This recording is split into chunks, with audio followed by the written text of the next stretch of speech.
Përshëndetje nxënës të klasës së 7. Gjatë këtij prezantimi do të vazhdojmë me njësitë matëse për Shqipërinë. Dhe kësaj radhe do të shohim se si shndërrohen njësitë nga njëra në tjetrën. Për të treguar më lehtë dhe më qartë se si bëhet shndërrimi i njësive matëse për Shqipërinë nga njëra në tjetrën, do të marrim një katror me dimensione 1 cm me 1 cm dhe njëkohësisht një katror tjetër me dimensione 10 mm me 10 mm. Ne siç e dim 1 cm ka 10 mm. Prandaj do të konstatojmë se katrori me dimensione 1 cm me 1 cm është i barabartë me katrorin me dimensione 10 mm me 10 mm. Syprina e katrorit 1 cm me 1 cm është 1 herë 1 që është 1 cm në katror. Kurse, kur do ta njësojmë syprinën e katrorit me dimensione ose me bri 10 mm, do të kemi 10 mm herë 10 mm, 10 herë 10 bëjnë 100 mm, herë mm bëjnë mm në katror.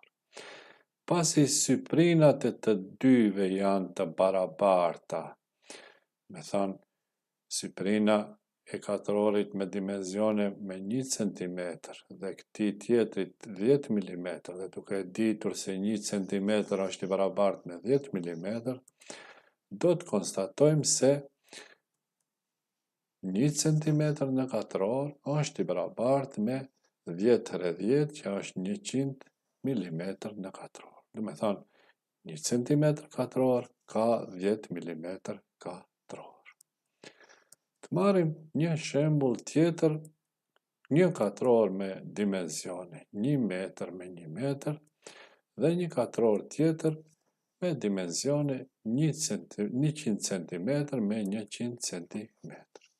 Duke e ditur se 1 metër ka 100 cm, përsëri do të konstatojmë se sipërfaqet ose syprinat e këtyre dy katrorëve janë të barabarta.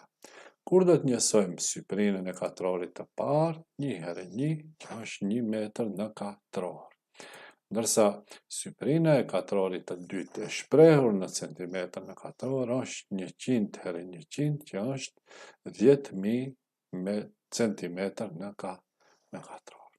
Duke e ditur se 1 metër ka 100 cm, do të përfundojmë se 1 metër katror është i barabartë me 10.000 cm në katror. Nga këto që thamë më lart, do të dalim në 2 konkluzione ose 2 përfundime.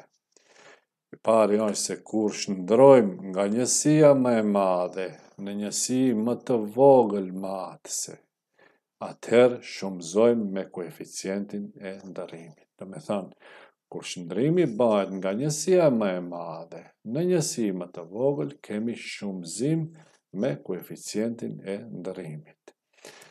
Dhe rasti i dytë, kur shndrojmë nga njësia më e vogël, tani e kundërta e kësaj të parës, kur shndrojmë nga njësia më e vogël në njësi më të madhe matëse, atëherë pjestojmë me koeficientin e ndërrimit.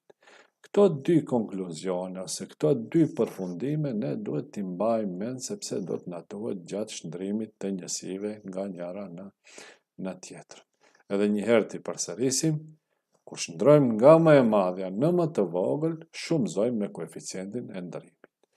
Kur shndrojmë nga më e vogla në më të madhe, atëherë pjestojmë me koeficientin e ndërrimit. Shohim këto 2 konkluzione tani në një shembull praktik.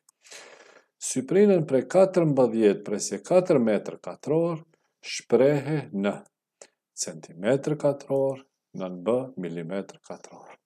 Siç e shohim këtu e kemi atë konkluzionin e parë, përfundimin e parë. Duhet nga njësia më e madhe matëse që është metër katror, ta shndrojmë në centimetër katror nën a dhe nën b milimetër katror. Këtu duhet këtë vlerën prej 14/4 metër katror, duhet që ta shumëzojmë, do me thënë, sepse kemi nga njësia më e madhe në njësinë më të vogël. Në A do të kemi 14 presje 4 metër katror, do ta shumëzojmë me 10.000. Pse me 10.000? Sepse 1 metër katror kishte 10.000 centimetër në katror. Dhe do të na dalë 144.000 centimetër në katror. Me thonë 14 presje 4 metër katror kanë 144.000 centimetër në katror. Zgjidhja nën B.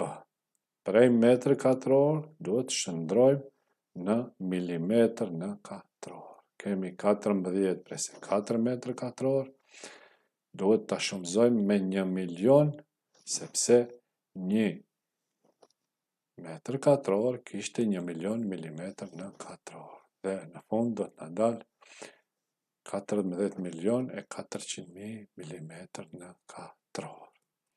Shembulli tjetër, ose shembulli i dytë.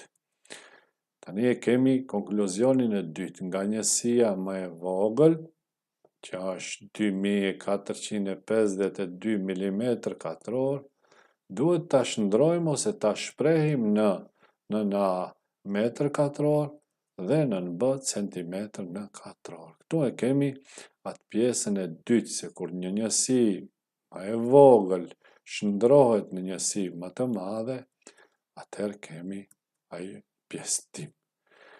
2452 milimetër katror do ta pjesëtojmë, pasi duhet ta kthejmë në metër katror, ta pjesëtojmë me 1.000.000, që si vlerë do të na dalë 0,0 2452 metër katror. Do me thënë 2452 milimetër në katror është e barabartë me 0,0 2452 metër katror.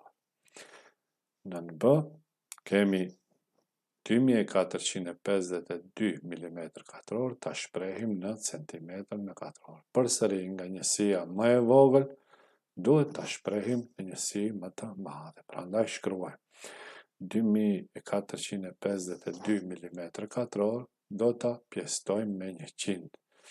E ditur se 1 centimetër ka 10 milimetër, 10 bëjnë 100, dhe do të na dalë 24 presje 52 centimetër në katror. Kjo ishte pra e tëra ajo që mësuam ose u munduam që t'ju prezantojmë për shndrimin e njësive mace, veçanërisht për syprinën, nga njëra në tjetrën. Do me thënë nga një më e madhja në më të vogël dhe anasjeltës. Mësimin e keni në faqet 244 deri 246, ku mund të merrni për ushtrime detyrat 1 dhe 2 në faqet 245 dhe 246. Gjithmonë detyrat kur do t'i kryeni, do të keni parasysh këtë që e thamë në faqet paraprake të prezantimit. Unë ju dëshiroj suksese dhe ju uroj shëndet. Mirupafshim në prezantimet tjera.